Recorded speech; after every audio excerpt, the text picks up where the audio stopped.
Haleluya, shalom Bapak Saudara terkasih di dalam Tuhan kita Shalom, Yesus Bung. Kristus. Haleluya. Puji syukur kepada Tuhan, kita bertemu kembali saat ini, saat yang indah di dalam ibadah online GBI Sigma. Amin. Mari saat ini kita persatukan hati kita untuk kita memuji Dia, mengagungkan namanya yang dahsyat dan ajaib dalam kehidupan kita. Haleluya. Mari persiapkan hati kita masuk di dalam penyembahan kita kepada Tuhan. Haleluya, terima kasih Tuhan Yesus, terima kasih Roh Kudus yang baik. Kami bersyukur Tuhan atas setiap kebaikan-Mu Bapa. Haleluya, haleluya. Terima kasih Tuhan. Mari angkat suaramu, berikan penyembahan yang terindah buat Tuhan kita.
Kami layakan kami Tuhan, agar setiap pujian kami menjadi dupa yang harum di hadapan Tuhan.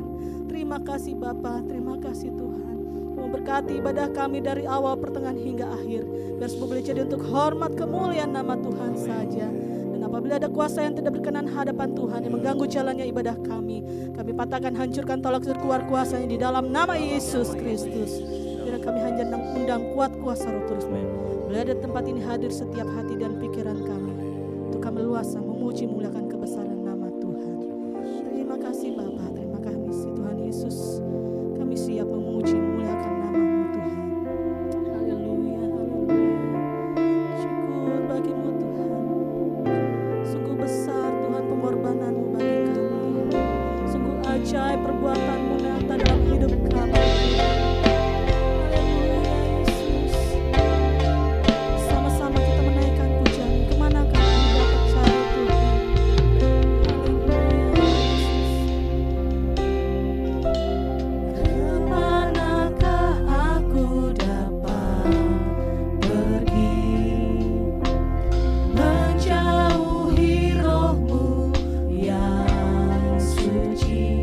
Kau sahabat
Sungguh indah dan besar pengorbanan putramu yang tunggal Yesus Kristus, yang hari ini kami boleh mengalami kehadirannya melalui rohnya yang kudus.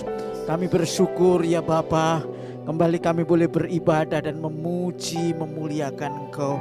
Kasih setia Tuhan yang telah menyelimuti hidup kami, mewarnai, melindungi dan memberkati kami sehingga kami boleh menikmati Engkau Tuhan melalui pujian dan penyembahan, bahkan juga persembahan yang kami bawa di hadapan Tuhan.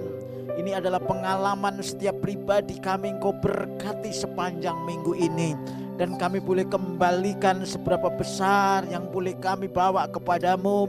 Kerinduan kami hanya untuk kemuliaan-Mu.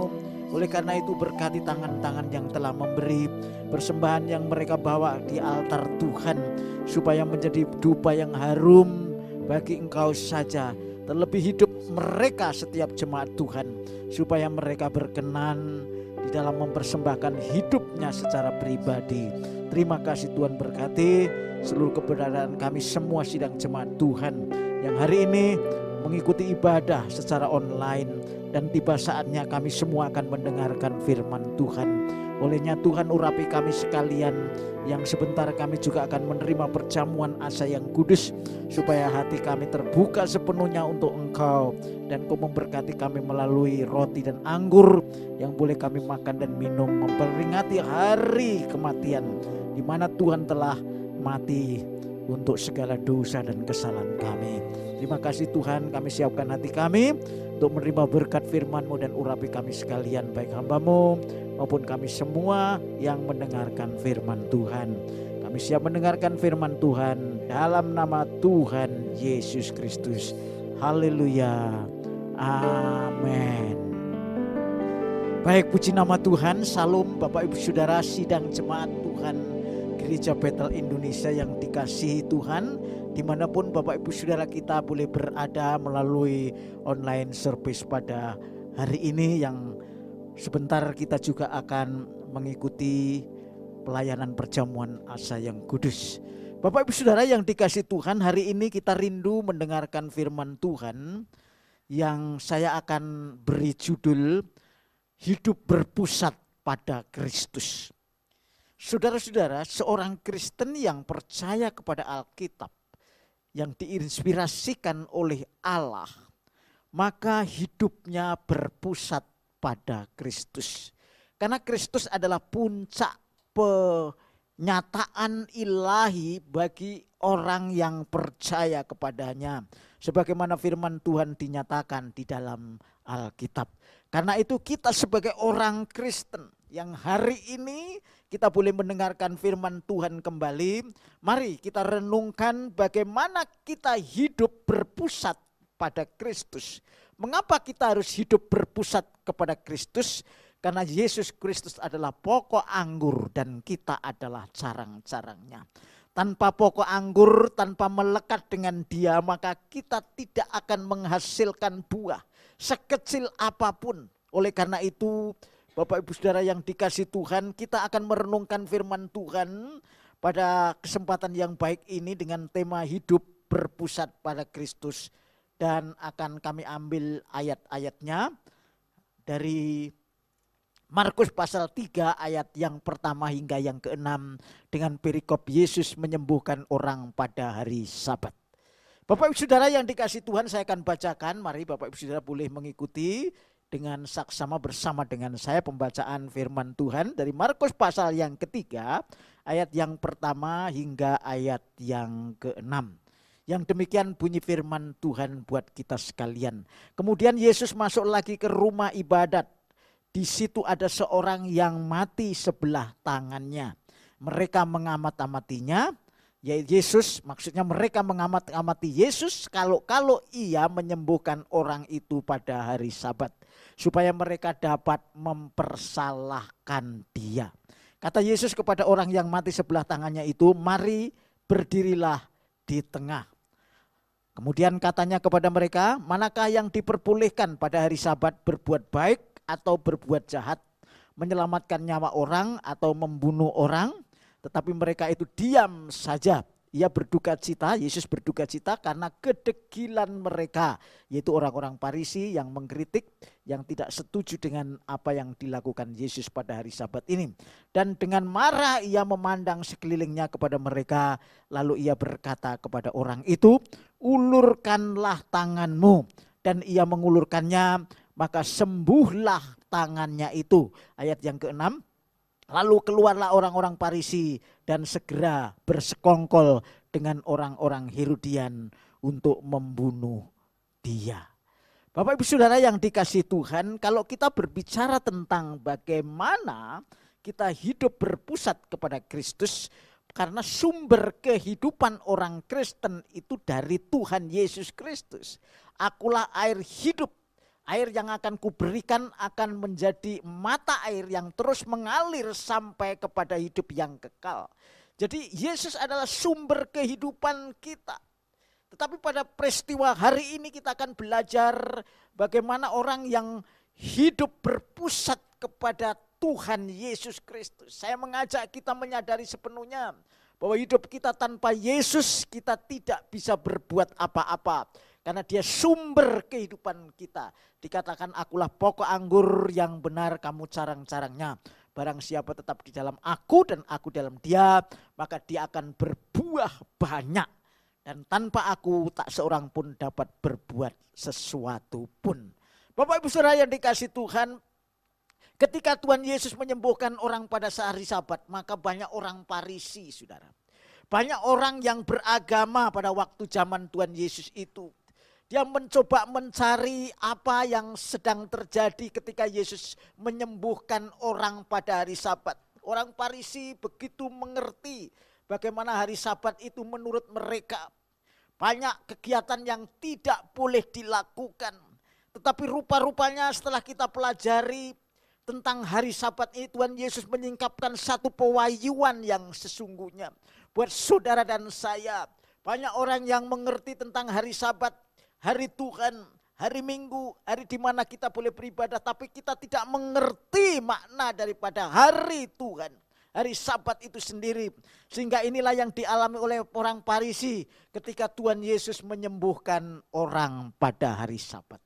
Saudara-saudara yang dikasihi Tuhan, orang-orang Farisi tahu persis banyak kegiatan yang tidak boleh dilakukan pada hari Sabat. Karena dia menganggap bahwa hari Sabat terlalu suci dan sakral, yang harus dihormati lebih daripada hari yang lain. Tetapi apakah sesungguhnya yang terjadi dalam hari Sabat? Kalau kita bicara kenapa Tuhan melarang orang-orang Farisi, orang-orang Yahudi pada waktu itu untuk memberi hormat sepenuhnya pada hari Sabat. Bahkan banyak kegiatan tidak boleh dilakukan pada hari Sabat. Saya percaya ada satu rahasia yang hari ini perlu kita dengarkan, perlu kita perhatikan. Hari Sabat jelas tujuannya diciptakan untuk manusia, bukan manusia untuk hari Sabat. Karena Tuhan menciptakan hari untuk manusia, bukan sebaliknya manusia diciptakan untuk hari. Dan apa yang terjadi ketika Tuhan melarang? Pada waktu itu orang-orang Yahudi untuk tidak melakukan kegiatan A, B, C, D sampai Z. Tujuannya adalah supaya dia menghormati Tuhan. Supaya mereka menghormati manusia. Supaya mereka mengasihi Allah dan mereka mengasihi manusia. Jadi sepanjang kegiatan pada hari Sabat itu bertentangan dengan mengasihi Tuhan, pasti itu adalah keliru dan tidak diperbolehkan. Oleh karena itu Bapak Ibu Saudara, pada waktu itu saya percaya Tuhan telah memberi 6 hari. Mulai hari Minggu sampai hari Jumat. Hari Sabat adalah hari yang ke-7, di mana sepanjang 6 hari mereka sibuk dengan pekerjaan dan kegiatannya untuk dirinya. Untuk keuntungan hidup mereka, apa yang mereka harus cari untuk mendapatkan sesuatu buat hidup mereka. Jadi sepanjang 6 hari mereka berpusat kepada dirinya sendiri. Itulah saya pikir yang menjadi renungan kita hari ini. Sehingga mereka sungguh-sungguh tidak berkonsentrasi terhadap mengasihi Tuhan. Tidak berkonsentrasi terhadap mengasihi sesama. Dan itu hanya sibuk dengan dirinya sendiri. Karena itu Bapak Ibu Saudara, inilah yang tidak dimengerti oleh orang-orang Farisi. Orang-orang yang beragama mengerti tentang hari, tetapi tidak tahu makna daripada hari Sabat. Hari Tuhan yang saat ini bagi kita orang Kristen adalah hari Minggu. Karena itu Bapak Ibu Saudara, ada hal yang keliru bagi mereka dan tentu juga menjadi cerminan kita hari ini. Kita memahami hari Minggu, hari Sabat jauh lebih penting daripada hari yang lain. Padahal sebetulnya hari Sabat, hari Minggu itu adalah hari yang sama dengan hari-hari sebelumnya. Yang menjadi berbeda adalah ketika pada hari itu kita boleh beribadah kepada Tuhan. Lebih sungguh-sungguh, lebih kusuk dan lebih memprioritaskan daripada hari yang lain. Karena memang Tuhan ingin supaya kita memuliakan Tuhan. Dan tidak boleh menjadi pengertian yang salah sehingga kita menjadi seperti orang Farisi. Ada 3 hal ketika kita berpusat pada Kristus melalui perikop ini ya Bapak Ibu Saudara. Kita akan bahas satu persatu dan kita akan lihat mengapa kita harus berpusat kepada Kristus menurut perikop yang baru saja kita baca. Ketika Tuhan Yesus menyembuhkan orang yang mati, tangannya ya salah satu tangannya mati dan mereka lumpuh maksudnya. Maka Tuhan menyembuhkan pada hari Sabat. Dan apa yang dilihat oleh orang Farisi dalam ayat 2 di sana dikatakan Bapak Ibu Saudara, mereka mengamati Yesus. Mereka mencari, melihat apa yang dilakukan Yesus kalau ia menyembuhkan orang itu pada hari Sabat. Karena orang Farisi itu mengertinya hari Sabat itu jauh lebih penting daripada hari yang lain. Hari Sabat itu hari yang sakral sehingga semua kegiatan dianggap tidak boleh kecuali pergi ke bait Allah. Tapi apa yang terjadi Bapak Ibu Saudara, ternyata Yesus menyembuhkannya dia. Yesus tahu persis hari Sabat diciptakan untuk manusia. Bukan kita untuk hari Sabat. Oleh karena itu Tuhan Yesus tetap melakukan kehendak Allah pada hari Sabat. Karena mengasihi Allah dan mengasihi sesama kita. Saudara-saudara, dari ayat ini kita bisa mengerti bahwa sebagai orang Kristen pada zaman sekarang ini kita tidak boleh mementingkan hari daripada orang yang dilayani. Saudara-saudara, kita kadang-kadang terkesima dengan hari itu. Berfokus bahwa ini hari Minggu. Kita harus pergi ke gereja. Kita harus beribadah. Tapi fokus kita kepada hari, bukan kepada Tuhan. Fokus kita kepada ritual, kepada apa yang kita lakukan, bukan apa yang harus kita hayati dalam hidup ini. Bahwa ketika kita hari Minggu kita mengasihi Tuhan dan mengasihi orang lain. Itulah sebetulnya yang Tuhan inginkan. Sehingga satu alasan yang kita tidak boleh pegang hari ini, bahwa aturan, ajaran tidak boleh lebih penting daripada orang yang kita layani. Kita harus fokus kepada siapa yang kita layani, kepada orang-orang yang perlu mendapat pertolongan. Dan itulah Tuhan Yesus datang bukan untuk dilayani tetapi untuk melayani. Saudara tidak mengenal hari Minggu, tidak mengenal hari Sabtu, hari apapun kita tetap harus melayani. Oleh karena itu Bapak Saudara, tidak bisa disalahkan orang mengasihi Tuhan seolah-olah kita melanggar ritual pada hari Minggu. Karena yang kita layani lebih penting daripada aturan. Yang kita layani lebih penting daripada ajaran. Banyak orang terfokus hanya dengan ajaran dan ajaran, tapi dia tidak mengasihi orang, tidak melayani orang, tidak mau menolong orang, tidak peduli orang.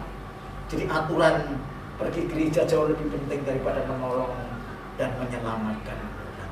Itulah sebabnya yang pertama, Bapak Ibu Saudara, kalau saudara mau sungguh-sungguh hidup berpusat kepada Kristus, seperti apa yang Tuhan ingatkan hari ini kepada orang Farisi, bahwa aturan, ajaran, tradisi tidak boleh lebih penting daripada orang yang kita layani.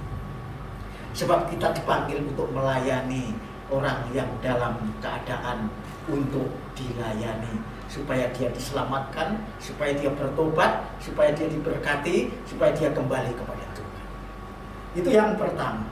Bapak Saudara, oleh karena itu, mari kita hidup berpusat kepada Kristus. Yang kedua, Bapak Saudara, yang kedua, kalau kita mau berpusat kepada Kristus, maka Orang Farisi ini dalam ayat yang kedua demikian, mereka mengamati Yesus kalau ia menyembuhkan orang itu pada hari Sabat supaya mereka dapat mempersalahkan. Saudara-saudara, orang Farisi itu dia mempunyai pandangan begini, kalau dia bisa melihat orang lain melanggar hukum, dia menjadi benar. Ya, kalau orang lain bisa dilihat bahwa dia melakukan kesalahan, posisinya menjadi lebih baik. Padahal bukan itu yang dimaksud Tuhan. Kita dipanggil Tuhan untuk menjadi benar, bukan untuk menyalahkan orang. Kita dipanggil Tuhan untuk dibenarkan Tuhan, bukan untuk menghakimi orang, tetapi supaya kita hidup memuliakan Tuhan. Hidup kita berubah, hidup kita tidak lagi melihat kesalahan orang sekecil apapun. Sudah, oleh karena itu mari Bapak Saudara, orang Farisi ini mereka ingin mencari kesalahan Yesus supaya dia menjadi benar karena dia adalah lebih suci. Itulah kesalahan fatal ketika kita mengikut Tuhan dan kita tidak mengerti.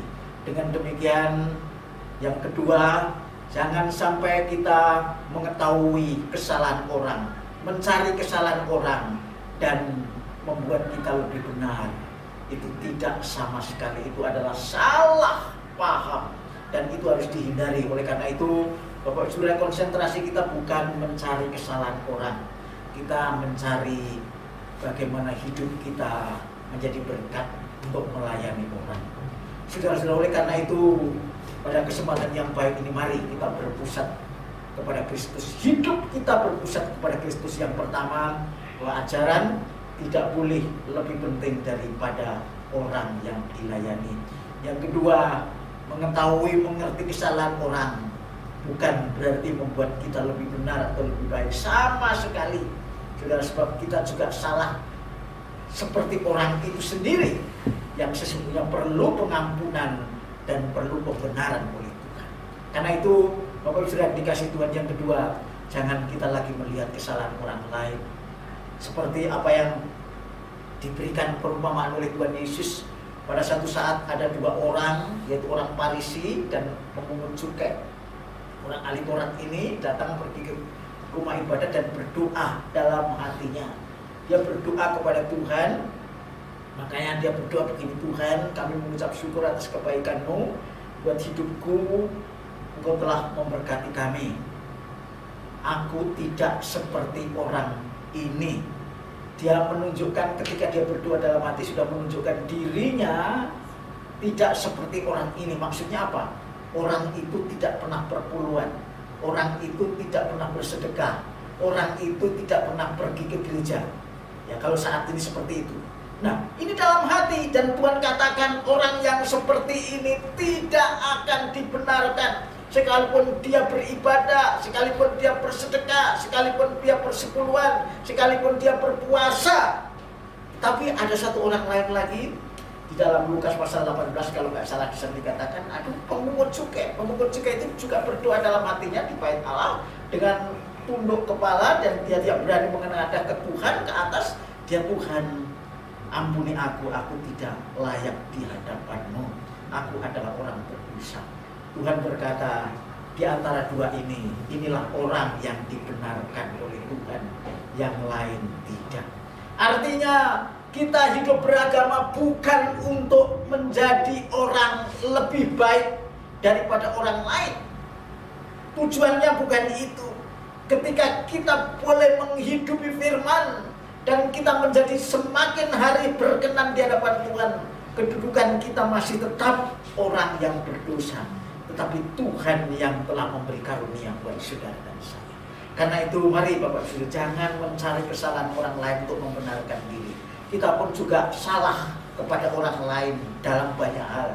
Kita perlu introspeksi. Mari kita lihat diri kita sendiri. Seberapa jauh kita sudah mengikut Tuhan hari ini. Jangan peduli dengan orang lain dalam hal kesalahan orang. Pedulilah kepada orang lain dalam hal untuk menjadi berkat. Itulah yang Tuhan mau. Jangan seperti apa yang disampaikan firman Tuhan hari ini, bahwa orang Farisi mengamat-amati Yesus kalau ia menyembuhkan orang pada hari Sabat supaya mereka dapat mempersalahkan. dipersalahkan. Itu yang kedua. Jadi dengan mengetahui kesalahan orang lain, kita tidak menjadi lebih baik, kita tidak menjadi lebih benar. Itulah firman Tuhan yang kita dengar hari ini. Poin yang kedua, bahwa kalau kita mau berpusat kepada Yesus, hidup kita berpusat kepada Yesus, maka yang pertama aturan, ajaran, tradisi, ritual tidak lebih penting daripada orang yang kita layani. Yang kedua, bukan dengan mengetahui kesalahan orang lain kita menjadi benar. Justru kalau kita mengetahui orang lain, kita pun tahu bahwa kita pun juga bersalah seperti dia.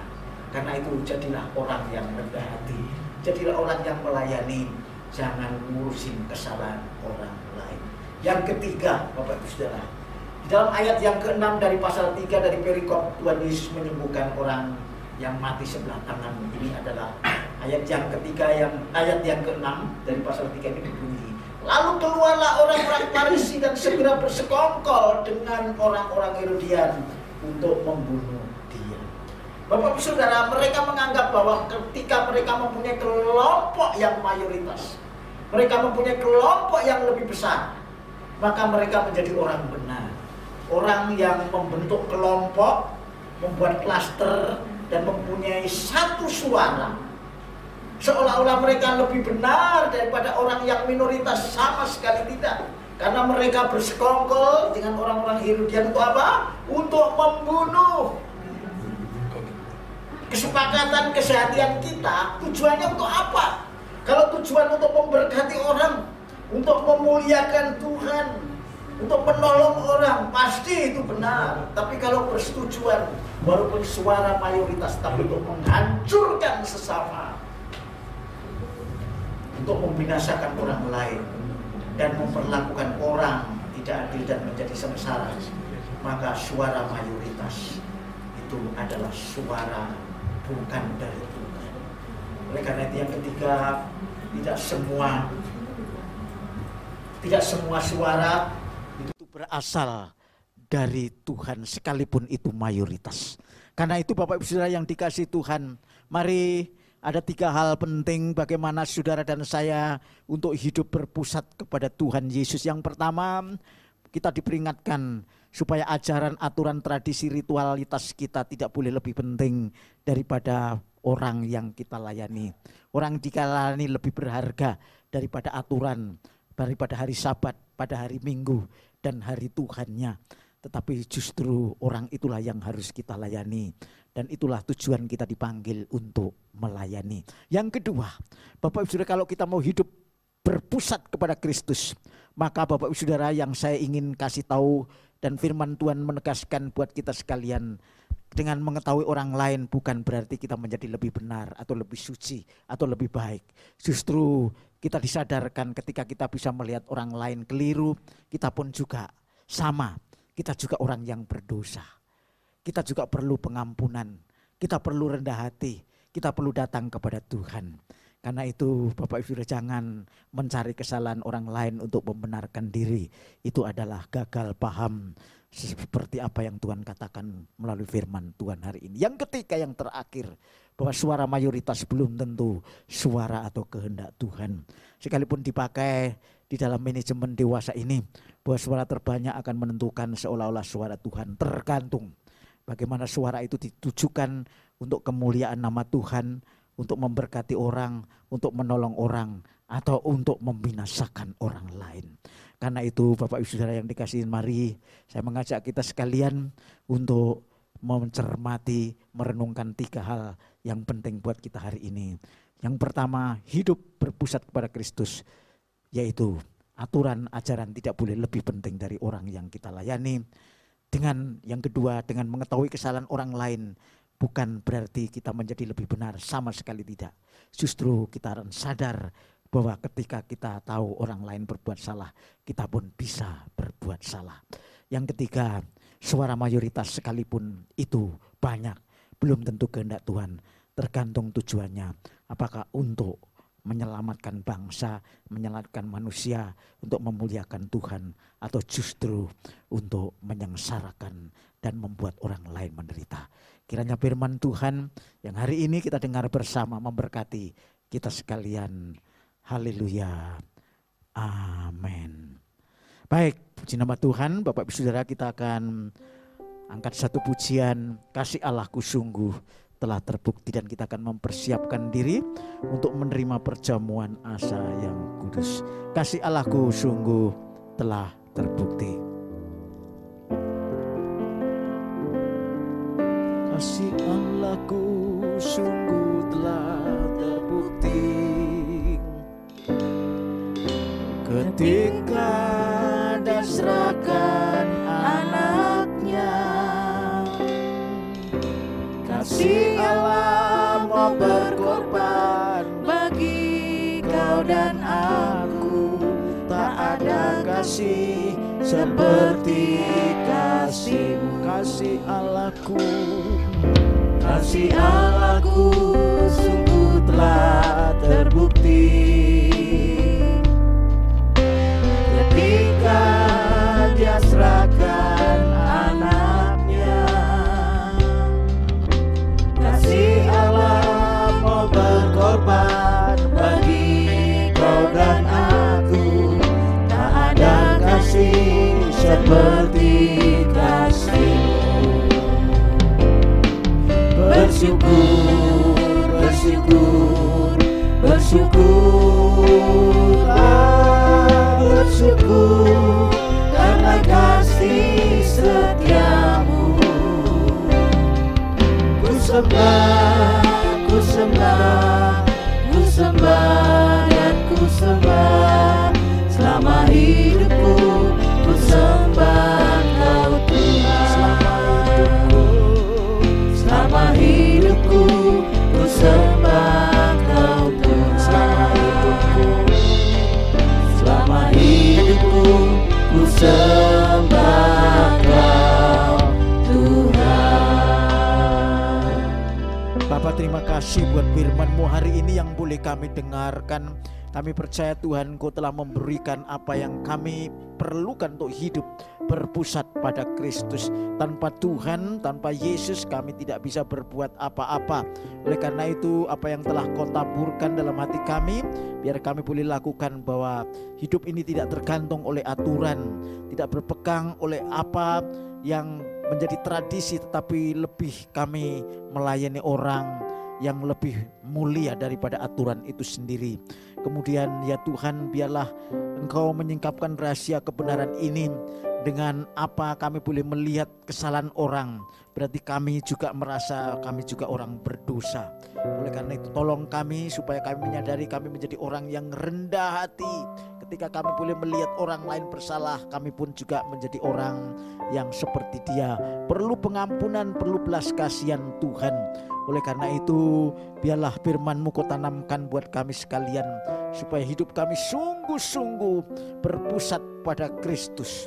Terima kasih ya Bapa, kami ucap syukur, biar sungguh-sungguh hidup ini hanya karena Tuhan kami boleh hidup, dan bukan karena suara yang terbanyak. Itulah yang menentukan kita benar di hadapan Tuhan. Tetapi sebagaimana jauh kami mengerti akan suara yang banyak itu untuk tujuan kemuliaan-Mu, atau bukan untuk mengasihi Tuhan, untuk menolong orang, menyelamatkan orang, atau bukan. Karena itu Tuhan, biarlah firman-Mu tertanam dalam hati kami, dan kami percaya kami hidup berpusat kepada Kristus. Berkati jemaat-Mu, kami rindu yang sakit Tuhan sembuhkan, yang lemah Tuhan kuatkan, yang susah Tuhan hiburkan, yang terikat Tuhan lepaskan, yang dalam masalah Tuhan beri jalan keluar, supaya hidup mereka bersama dengan Tuhan saja memperoleh kemuliaan dan jawaban yang sesuai dengan kehendak Tuhan. Dalam nama Tuhan Yesus Kristus kami sudah berdoa dan mengucap syukur. Baik, puji nama Tuhan. Bapak Ibu Saudara, mari kita siapkan roti dan anggur dengan tangan kanan kita. Dan sebelum kita memakan, meminum roti dan anggur ini, mari kita sama-sama dengarkan firman Tuhan. Sebelum kita memakannya, kita katakan amin. Angkat roti dengan tangan kanan tinggi melampaui kepala kita, dan dengarkan firman Tuhan sebelum kita makan roti yang Tuhan berikan buat kita sekalian hari ini. Bukankah pengucapan syukur yang atasnya kita ucapkan syukur adalah persekutuan dengan darah Kristus? Amin. Bukankah roti yang kita pecah-pecahkan adalah persekutuan dengan tubuh Kristus? Amin. Sebab apa yang telah kuteruskan kepadamu telah aku terima dari Tuhan, yaitu bahwa Tuhan Yesus pada malam waktu ia diserahkan mengambil roti, dan sesudah itu ia mengucap syukur atasnya. Ia memecah-mecahkannya dan berkata, inilah tubuhku yang diserahkan bagi kamu. Perbuatlah ini menjadi peringatan akan aku. Mari kita makan roti ini dalam nama Tuhan Yesus Kristus.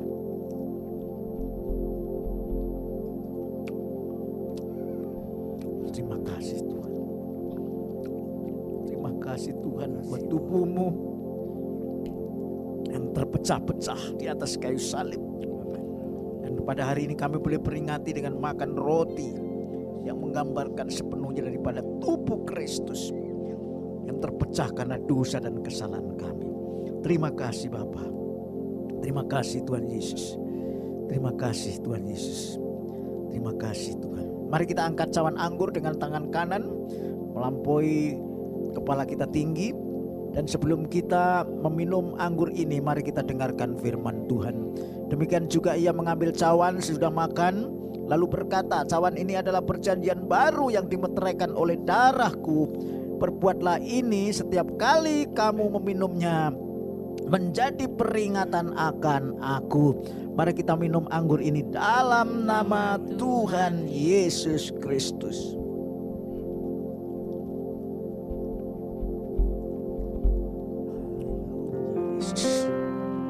Terima kasih Tuhan, terima kasih Yesus, haleluya. Amin. Haleluya. Haleluya. Haleluya. Haleluya.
Syukur atas berkat perjamuan kudus yang kami boleh terima, roti dan anggur yang menggambarkan tubuh dan darah Tuhan, yang setiap kali kami boleh meminum dan memakannya, kami memperingati kematian Tuhan karena dosa dan kesalahan kami, dan kami memberitakan pengampunan dosa dari Tuhan untuk setiap bangsa.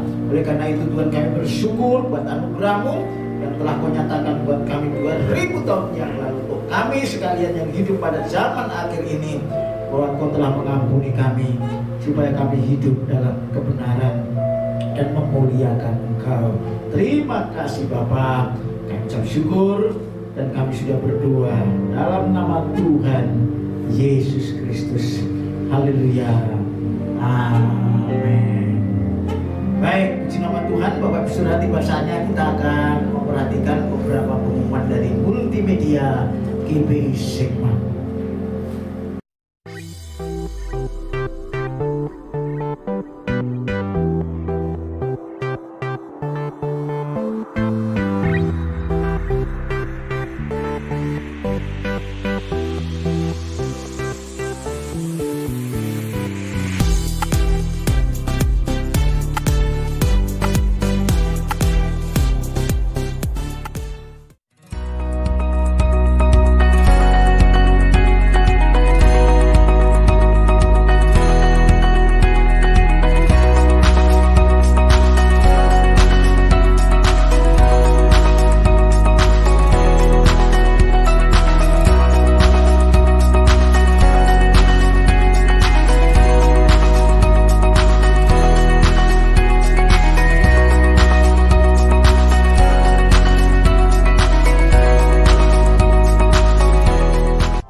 bersama Tuhan, Bapak Ibu Saudara, tiba saatnya kita sudah sampai kepada penghujung dari ibadah kita pada hari ini. Saya rindu kita semua untuk bangkit berdiri. Kita akan akhiri ibadah kita dan kita akan menerima berkat dari Tuhan. Angkat tangan kita sekalian dan siapkan hatimu untuk terima berkat dari Bapa di surga. Kasih yang sempurna, kasih yang melimpah dari Bapa di surga, damai sejahtera di dalam anaknya yang tunggal Tuhan Yesus Kristus, serta dengan persekutuan Rohnya yang kudus menyertai kita sekalian mulai hari ini sampai Tuhan Yesus datang kali yang kedua. Dalam nama Tuhan Yesus Kristus yang percaya diberkati, katakan sama-sama amin. Terima kasih Yesus, terima kasih Yesus, puji